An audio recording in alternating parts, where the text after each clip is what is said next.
আলহামদুলিল্লাহি রাব্বিল আলামিন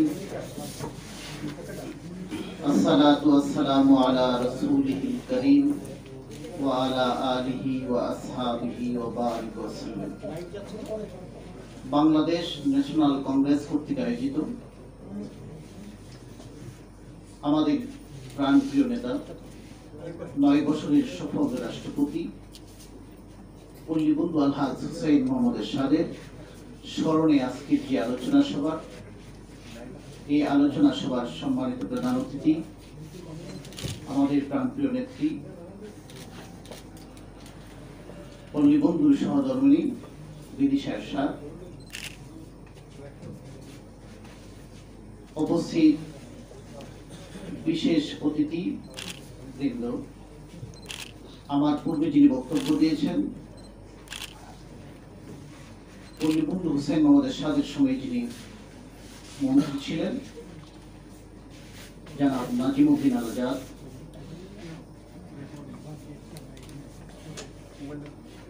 মুয়াজ্জম হোসেন খান মজলিস স্বাধীনতা পার্টির মাননীয় চেয়ারম্যান এবং অন্যান্য বিশেষ অতিথিবৃন্দ, সম্মানিত সুধী, আসসালামু আলাইকুম ওয়া রাহমাতুল্লাহ। অনেক বক্তব্য হয়েছে, আমি গভীর শ্রদ্ধার সাথে স্মরণ করি। আমরা যার নেতৃত্বে একটি স্বাধীন সার্বভৌম দেশ পেয়েছি, জাতির পিতা বঙ্গবন্ধু শেখ মুজিবুর রহমানের আত্মার মাগফিরাত কামনা করি এবং 15ই আগস্ট জাতির পিতাকে এবং তার পরিবারের সদস্যদেরকে নির্মমভাবে হত্যার মধ্য দিয়ে যে কালো অধ্যায় সৃষ্টি হয়েছিল তাদেরকে ঘৃণা জানাই এবং ওই রাতে যারা মৃত্যুবরণ করেছেন, শহীদ হয়েছেন, তাদের সকলের আত্মার মাগফিরাত কামনা করি। কোন হত্যাই সভ্য সমাজে গ্রহণযোগ্য নয়। এমনিভাবে ঘৃণা জানাই জিয়াউর রহমানকে যারা 1981 সালে চট্টগ্রামে সার্কিট হাউসে হত্যাকাণ্ড ঘটিয়েছেন, তাদেরকেও ঘৃণা জানাই। গভীর শ্রদ্ধার সাথে স্মরণ করি আমার প্রিয় নেতা 9 বছরের সফল রাষ্ট্রপতি পল্লীবন্ধু হুসাইন মোহাম্মদ এরশাদকে, তার মাগফিরাত কামনা করি। নিশ্চয়ই আল্লাহ রাব্বুল আলামিন তার কৃতকর্মের কারণে ওনাকে জান্নাতের সর্বোচ্চ স্থান দিয়েছেন। আমরা সকলেই দোয়া করি আল্লাহ পাক যেন ওনাকে জান্নাতের সর্বোচ্চ স্থানে অধিষ্ঠিত করেন।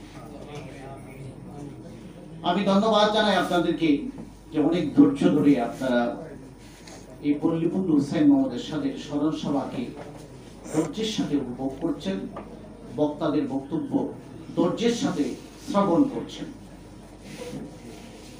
গোটা বাংলাদেশে কিন্তু একটি জাতীয় রাজনীতিতে একটা শূন্যতা বিরাজ করছে। আপনারা জানেন, সারা বাংলাদেশের মানুষ বিশ্বাসও করে, এশিয়া মহাদেশ তথা সারা বিশ্বের মানুষ বিশ্বাস করে যে বাংলাদেশ আওয়ামী লীগ একটি গণতান্ত্রিক দল। গণতান্ত্রিক সংগ্রাম এবং লড়াইয়ের মধ্য দিয়ে বাংলাদেশ আওয়ামী লীগের জন্ম হয়েছে। কিন্তু গণতান্ত্রিক পদ্ধতি বাস্তবায়নে তাদের অনেক ব্যর্থতা আছে। আমি বিশ্বাস করি তারা নিশ্চয়ই এই গণতান্ত্রিক পদ্ধতিকে একটি সঠিক রূপ দেওয়ার জন্য তারা বেরিয়ে আসবেন। সঠিক গণতান্ত্রিক ধারা প্রবর্তন বাংলাদেশে হবে, এটা সময়ের দাবি, সারা বাংলাদেশের মানুষের দাবি। আপনারা জানেন বাংলাদেশে সহ সারা পৃথিবীতে করোনা পরিস্থিতিতে জনজীবন অত্যন্ত দুর্বিষহ অবস্থায় আছে। সেই পরিস্থিতিতে বাংলাদেশের সরকার তাদের সাধ্য অনুযায়ী করোনা মোকাবেলার চেষ্টা করছে। আমরা দোয়া করি সরকারের জন্য, তারা যেন এই করোনা মোকাবেলায় যথাসাধ্য জনগণের পাশে থাকতে পারে। আমরা দোয়া করি বঙ্গবন্ধুর সুযোগ্য কন্যা আজকের প্রধানমন্ত্রী শেখ হাসিনার জন্য, তার সুযোগ্য নেতৃত্বে যেন এই ক্রাইসিসে, এই দুর্যোগ মোকাবেলায় তিনি মানুষের পাশে থাকতে পারেন। নিশ্চয়ই আমরা প্রধানমন্ত্রীর পাশে থাকবো, রাষ্ট্রের জনগণের পাশে আমরা অবস্থান নিই। স্ব অবস্থান থেকে এই দুর্যোগ মোকাবেলায় সকলেই কাজ করব। ইতিমধ্যে পল্লীবন্ধুর স্মরণে তার জীবনের কর্মময় জীবন সম্পর্কে অনেক কথা হয়েছে, আমি এই বিষয়গুলো উত্থাপন করতে চাই না, তবু দু একটি কথা তো বলতেই হয়। পল্লী বন্দর নেতৃত্বে বাংলাদেশে স্থানীয় সরকার ব্যবস্থার একটি যুগান্তকারী রূপ পেয়েছিল। উপজেলা পদ্ধতির বাস্তবায়নের মধ্য দিয়ে বাংলাদেশে পল্লী অবকাঠামো পল্লী বন্ধু হুসাইন মোহাম্মদ এরশাদের সবাই প্রথম সৃষ্টি হয়েছে। মহকুমাগুলি পল্লী বন্ধু জেলায় রূপান্তরিত করেছেন মানুষেরকে একটি উন্নত দেশ উপহার দেওয়ার জন্য। বঙ্গবন্ধুর জীবদ্দশায় যা করতে পারেনি, পল্লী বন্ধু হুসাইন মোহাম্মদ এরশাদ তা করতে পেরেছেন। সেই জন্য ষড়যন্ত্রকারীরা পল্লী বন্ধুর বিরুদ্ধে অযাচিত আন্দোলন করেছিল। মানুষ কিন্তু দিনে দিনে তা উপলব্ধি করছে এবং এই বিষয়গুলি বুঝতে পেরেছে। পল্লী বন্ধু হুসাইন মোহাম্মদ এরশাদ দেশ এবং জাতিকে নিয়ে সর্বক্ষণ ভাবতেন। তার এই ধারাবাহিকতায় তিনার জীবদ্দশায় তিনি 58 দলীয় জোট গঠন করেছিলেন। আমার বোধগম্য হয় না জাতীয় পার্টির চেয়ারম্যান মহোদয় কেন এই 58 দলীয় জোটের সাথে সমন্বয় রাখলেন না। 58 দলীয় জোটের নেতৃবৃন্দ, আমি যখন ট্রাস্টের চেয়ারম্যান নিযুক্ত হয় তখন তারা আমার সাথে যোগাযোগ করেছেন। আমি বলেছি, পল্লী বন্ধু হুসাইন মোহাম্মদ এরশাদের জীবদ্দশায় যে স্থানটিতে অবস্থান করেছেন, যে স্থানে তিনি মৃত্যুবরণ করেছেন, ওই স্থানে তার স্ত্রী বিদিশা এরশাদ আছেন। আপনারা যোগাযোগ করেন, নিশ্চয়ই আপনাদের মর্যাদা আপনারা ফিরে পাবেন। জাতীয় রাজনীতিতে যেই শূন্যতা বিরাজ করছে, আমরা বিশ্বাস করি বিদিশা এরশাদের নেতৃত্বে সেই শূন্যতা নিশ্চয়ই পূরণ হবে। আমি আপনাদের কাছে দোয়া চাই, আমাদের দলের প্রতিষ্ঠাতা সদস্য যার নেতৃত্বে জাতীয় পার্টি গঠন হয়েছিল, বেগম রওশন এরশাদ অসুস্থ। আপনারা জানেন গত জাতীয় পার্টির কাউন্সিলে বেগম রওশন এরশাদকে দলের প্রধান পৃষ্ঠপোষক করা হয়েছে। গোটা জাতি হতবাক, কোন রাজনৈতিক দলে প্রধান পৃষ্ঠপোষক বলতে কোনো পদ নাই। আওয়ামী লীগ বলেন, বিএনপি বলেন, যত রাজনৈতিক দল আছে, কোন দলে প্রধান পৃষ্ঠপোষক বলতে কোন শব্দ কোন রাজনৈতিক দলে নাই। সমসাময়িক ভারত, পাকিস্তান, শ্রীলঙ্কা, নেপাল, ভুটান, যে সমস্ত দেশগুলি রাজনীতিক যে স্ট্রাকচার আছে, ওই স্ট্রাকচারের মধ্যেও কিন্তু প্রধান পৃষ্ঠপোষকের কোনো পদ নাই। প্রধান পৃষ্ঠপোষক কেবল সমিতি, ফাউন্ডেশন, তারপরে ক্লাব, এই সমস্ত সংস্থাতে প্রধান পৃষ্ঠপোষকের পদ থাকে। গোটা বাংলাদেশের এরশাদ প্রেমিক জাতীয় পার্টির লোকগুলি, সমস্ত জাতীয় পার্টির নেতাকর্মীরা এই পদকে প্রত্যাখ্যান করেছে। সুতরাং নিশ্চয় এই জাতীয় পার্টির চেয়ারম্যানের দায়িত্ব, সময়ের দাবি আপনারা নিশ্চয়ই কিছুদিনের মধ্যে দেখতে পাবেন। জাতীয় পার্টি যতদিন বেগম রওশন এরশাদ বেঁচে থাকবে, ততদিন তিনি জাতীয় পার্টির চেয়ারম্যান থাকবেন, সেই ঘোষণা কিছুদিনের মধ্যে আপনারা পাবেন। সুতরাং অপেক্ষা করুন। তার সেকেন্ড লাইনেই কিন্তু আমাদের সামনে আজকে যিনি প্রধান অতিথি তিনি বসে আছেন। আমরা বিশ্বাস করি বেগম রওশন এরশাদ সহ জাতীয় পার্টির পরিবার, এরশাদ সাহেবের সন্তান সাদ এরশাদ, রামপুরের 3 আসনের সংসদ সদস্য, তার সুযোগ্য ছোট সন্তান এরিক এরশাদ, আমরা জাতীয় পার্টিকে যারা পরিচালনা করেন সকলেই কিন্তু জাতীয় পার্টিকে নিয়ে ভাবছেন। জিএম কাদের সাহেবের যে সমস্ত রাজনৈতিক কর্মকাণ্ড দেখেন, এই যে শব্দ, 3টা উপনির্বাচনের, 2টা উপনির্বাচনের প্রার্থী, একটা কুমিল্লা আর একটা হলো ঢাকা 14, 2টা প্রার্থী তারা কি করেছে, তাদের প্রার্থীতা প্রত্যাহার করেছে। আমি 2জন প্রার্থীর সাথেই কথা বলেছি, আজকেও একজন প্রার্থীর সাথে কথা বলেছি। কেন আপনারা এই মনোনয়ন প্রত্যাহার করলেন? এই প্রত্যাহারের মধ্য দিয়ে জাতীয় পার্টিকে আপনারা কলঙ্কিত করেছেন। তারা আমাকে বলেছেন, বিদিশা এরশাদ ছিলেন যখন আমি কথা বলি, তারা বলেছেন আমরা পার্টির চেয়ারম্যান মহাসচিবের কাছে গিয়েছি, আমরা সাহায্য সহযোগিতা চেয়েছিলাম যে নির্বাচনকালীন আমাদেরকে যেন কিছু সাহায্য সহযোগিতা করা হয়, আমাদের পাশে থাকা হয়। কিন্তু তারা বলেছেন কোন আর্থিকভাবে কোন ধরনের সহযোগিতা তাদেরকে করতে পারবে না। দলের উচ্চ পর্যায়ে থেকে যদি প্রার্থীদেরকে নার্সিং করা না হয়, কিভাবে এই প্রার্থীগুলি টিকে থাকবে?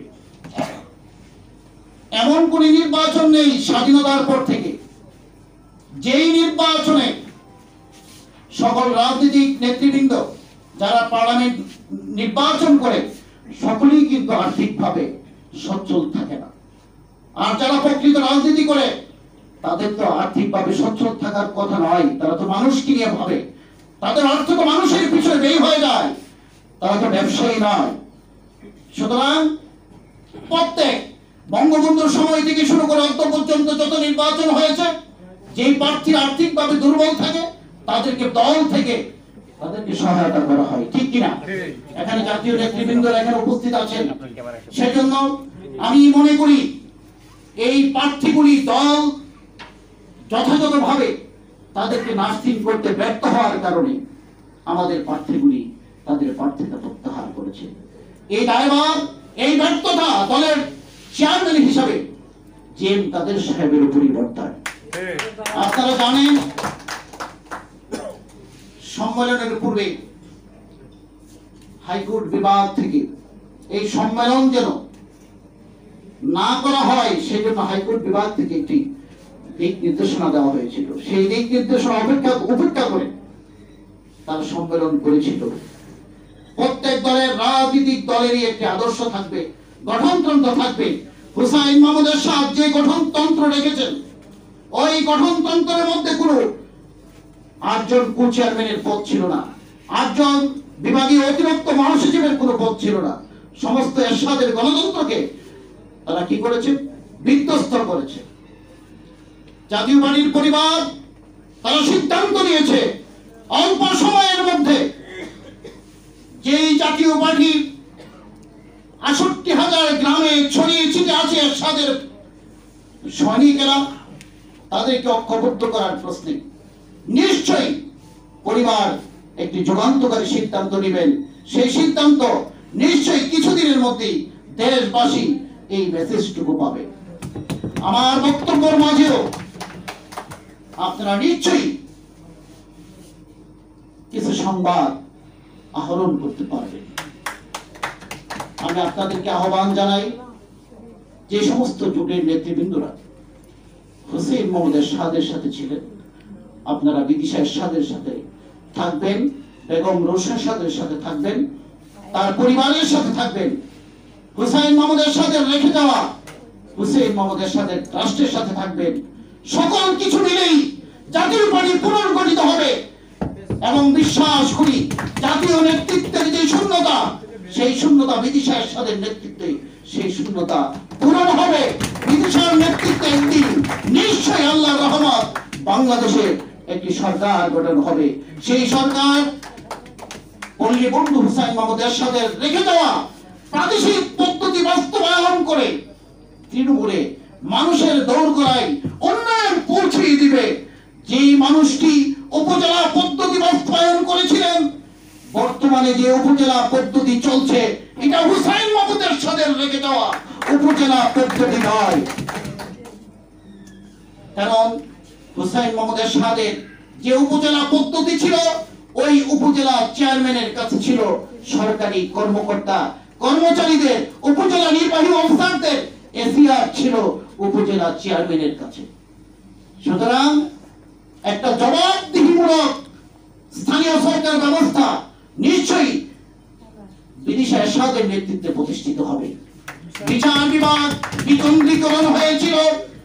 হুসাইন মাহমুদ এরশাদ যখন ক্ষমতায় ছিলেন, প্রত্যেকটি উপজেলাতে কোর্ট স্থাপন করেছিলেন তিনি। একসাথে 450 জন ম্যাজিস্ট্রেট তিনি নিয়োগ করেছিলেন, উপজেলা ম্যাজিস্ট্রেট।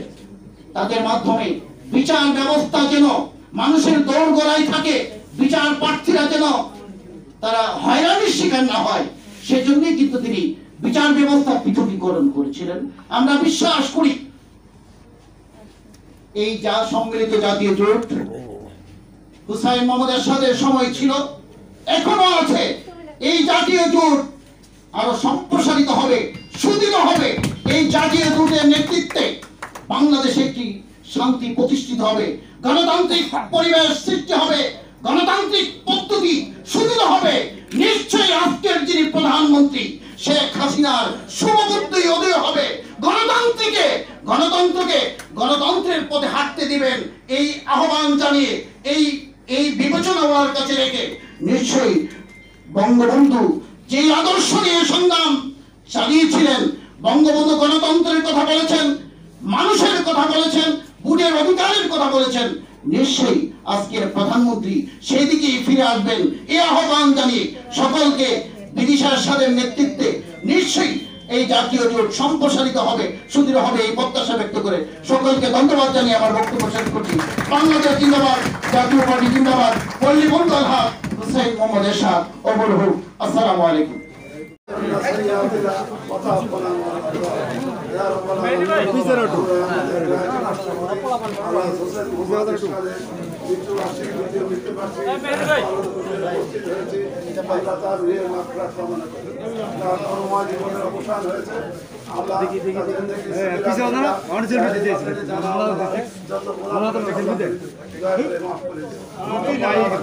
আমাদের যারা মুরব্বিয়ান যারা দুনিয়া ছেড়ে চলে গেছে, আল্লাহ সবাইকে ক্ষমা করে দিল। আল্লাহ করোনা এই বৈশ্বিক বাধা থেকে আল্লাহ আমাদেরকে নিষ্কৃতি দাও এবং আমাদের সাবেক ফার্স্ট লেডি এবং জাতীয় বিরোধী দলীয় নেত্রী, জাতীয় সংসদে, জাতীয় পার্টির ম্যাডাম